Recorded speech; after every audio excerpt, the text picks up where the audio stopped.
നമസ്കാരം. കഴിഞ്ഞ ദിവസം നമ്മൾ ദൃശ്യം 3യെ പറ്റി ഒരു റിപ്പോർട്ട് പറഞ്ഞു. 160 കോടി രൂപയ്ക്ക് പനോരമ സ്റ്റുഡിയോസ് ദൃശ്യം 3യെ സ്വന്തമാക്കി എന്നുള്ളതായിരുന്നു നമ്മൾ കൊടുത്തിരുന്ന റിപ്പോർട്ട്. അന്ന് നമ്മൾ പറഞ്ഞിരുന്ന ഒരു കാര്യം, 160 കോടി മലയാള സിനിമയിൽ ഇതുവരെ നേടിക്കഴിയാൻ സാധിക്കാത്ത ഒരു റെക്കോർഡ് തുകയാണ്. 160 കോടി എന്ന് പറയുന്നത് പോലും മലയാള സിനിമ ഇതുവരെ ബിസിനസ്സുമായി ബന്ധപ്പെട്ട് കണ്ടിട്ടില്ല എന്നുള്ളതാണ്.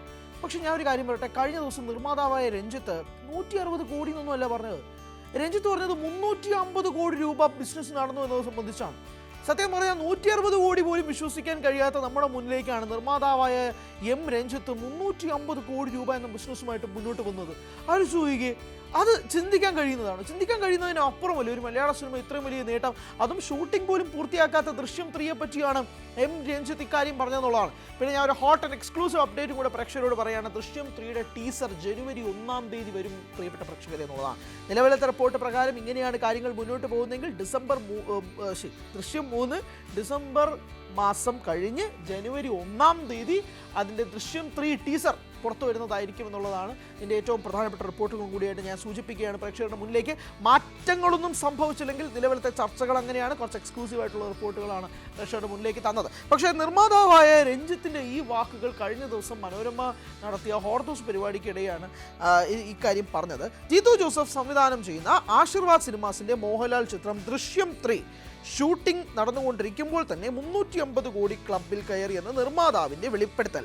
മനോരമ ഹോർദോസിൻ്റെ ആകാശം തൊട്ട് Malayalam cinema the power behind the rise എന്ന വിഷയത്തിലെ ചർച്ചയിലാണ് എക്സ്ക്ലൂസീവ് വാർത്ത പുറത്തുവിട്ട് നിർമ്മാതാവ് എം രഞ്ജിത്ത് ആവേശത്തിന് തിരികൊളുത്തിയത്. ചർച്ചയിൽ നിർമ്മാതാവ് ലിസ്റ്റിൻ സ്റ്റീഫനും പങ്കെടുത്തു. എഴുത്തുകാരൻ ലിജീഷ് കുമാർ ചർച്ച നയിച്ചു. ഷൂട്ടിംഗ് നടന്നുകൊണ്ടിരിക്കുമ്പോൾ തന്നെ ഇന്ത്യയിലെ ഒരു പ്രാദേശിക ഭാഷാ ചിത്രത്തിന് ഇത്രയും വലിയ ബിസിനസ് ലഭിക്കുന്നത് ആദ്യമായാണ്. അങ്ങനെ നോക്കിയാൽ എത്രയോ ഉയരത്തിലാണ് മലയാള സിനിമ എത്തിയിരിക്കുന്നത്. മികവുള്ള സിനിമകൾ കൂടുന്നുണ്ട്. ഏറ്റവും നല്ല തിയേറ്ററുകൾ ഉള്ളതും കേരളത്തിലാണ്. തുടരും സിനിമ ഇറങ്ങിയതിനു ശേഷം കിട്ടിയ ഷെയർ 55 കോടി രൂപയാണ്. സിനിമ വിജയിക്കുമ്പോൾ ഏറ്റവും കൂടുതൽ പണം കിട്ടുന്നത് സർക്കാരിനാണെന്നും രഞ്ജിത്ത് പറഞ്ഞു. ഇതാണ് മനോരമയുടെ ഇന്നത്തെ പത്രത്തിൽ ഉണ്ടാകുന്ന ഒരു വാർത്തയുടെ ആദ്യത്തെ പാരഗ്രാഫ് ഞാൻ വായിച്ചത്. നിർമ്മാതാവായ എം രഞ്ജിത്ത് ആവേശം വരുമ്പോൾ എടുത്തുചാടുന്ന കുറച്ച് കാര്യങ്ങൾ കണ്ടിട്ടുണ്ട്. ഇപ്പം തുടരുമിൻ്റെ സക്സസ് സെലിബ്രേഷൻ പോലും നിർമ്മാതാവായ എം രഞ്ജിത്താണ് തരുൺ മൂർത്തിയും എം രഞ്ജിത്തും ചേർന്ന് അടുത്ത മോഹൻലാൽ ചിത്രം ഒരുക്കാൻ പോകുന്നു എന്നുള്ള അനൗൺസ്മെൻറ്റ് ഉൾപ്പെടെ പറഞ്ഞു വിട്ടിട്ടുണ്ട്. അങ്ങനെ എം രഞ്ജിത്ത് ഇതുപോലെ സ്റ്റേജിൽ കയറി ഒരു അനൗൺസ്മെൻറ്റ് പൊട്ടിക്കൽ പരിപാടി ഇപ്പോൾ ഇടയ്ക്കിടയ്ക്കായിട്ട് കാണുന്നുണ്ട്. ഇപ്പോഴിതാ 350 കോടി. ഞാൻ പറയട്ടെ, ഈ 350 കോടി രൂപ ഇന്ത്യൻ സിനിമയിൽ ഇതുവരെ നേടാൻ സാധിച്ചിട്ടില്ല എന്നുള്ളതാണ് എൻ്റെ വസ്തുത. അതിനിടയിലാണ് 350 കോടി രൂപ ഷൂട്ടിംഗ് പോലും പൂർത്തിയാകാൻ കഴിയാത്ത ഒരു സിനിമയ്ക്ക് വേണ്ടിയിട്ട് വരുന്നത്. മോഹൻലാൽ വുഡ്, അത് തന്നെയാണ്, മോളിവുഡ് അല്ല, മോഹൻലാൽ വുഡാണ്. ഞാൻ പറയട്ടെ, ഇപ്പോൾ എത്രയോ സിനിമകൾ OTT പോലും കിട്ടാതെ ഇവിടെ മാറിപ്പെട്ടിരിപ്പുണ്ട്. എത്രയോ സിനിമകൾ OTT ഡീൽ പോലും ആവാതെ ഇരിപ്പുണ്ടെന്ന് അറിയാമോ മലയാളത്തിൽ തന്നെ. ഇന്ത്യൻ സിനിമ ഒട്ടാകെ തന്നെ ഒരു വലിയ പ്രതിസന്ധിയിലാണ്. കാരണം OTT-കാർ സിനിമ വാങ്ങുന്നില്ല. കാരണം തിയേറ്ററുകളിൽ വിജയിച്ചാൽ മാത്രമേ OTT-കാർ സിനിമ വാങ്ങുള്ളൂ. വിജയിച്ചില്ലെങ്കിൽ OTT-കാർ പോലും അത് സിനിമ വേണ്ട. പണ്ടങ്ങനെ അല്ലായിരുന്നു.